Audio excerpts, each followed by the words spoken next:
Hi, Gaby. Hi, Anna. How are you? Good. How are you? Good. Thank you so much for doing this quick career fireside chat with us. Of course, of course. What is it that you do for work? So, I am currently a financial analyst for the GNA FP&A team, and I support corporate affairs and legal. Wow, fascinating. What is the best career advice you've ever received? Good question. I think the best career advice I've ever received would probably be to not be afraid to ask questions and stay curious. I think it really helps foster your growth and kind of grow quickly, especially when you're in those early stages of your career and even throughout. So I would always recommend people to not be afraid to ask questions because it's the quickest way to grow. I absolutely love that curiosity. What is the best career decision you've ever made? Oh, that's a tough one. I would probably say maybe letting go of the idea that every decision has to be a perfect one. I feel like everyone's career paths are so different depending on where you're trying to go and what your opportunities are, your skills, and what goals you have. So, letting go of this idea of the perfect path and kind of just going with what you're trying to learn and what can help develop you the best. I love it. Based on what you know today, what would you tell yourself at the beginning of your career?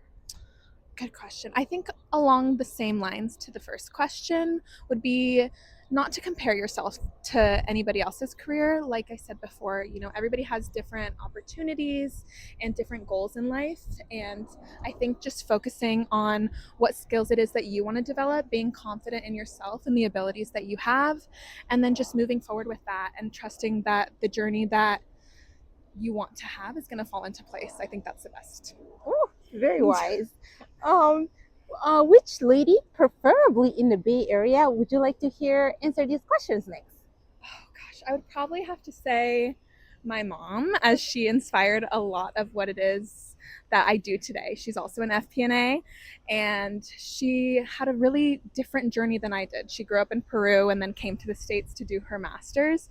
So I would love to hear her answer these questions and kind of see the differing perspectives and give advice to anybody else that's kind of in the same shoes. Oh my God, I love that. Yeah. As somebody who has a daughter, following in your mom's footsteps is absolutely amazing. Any final shout outs? It could be your socials, LinkedIn.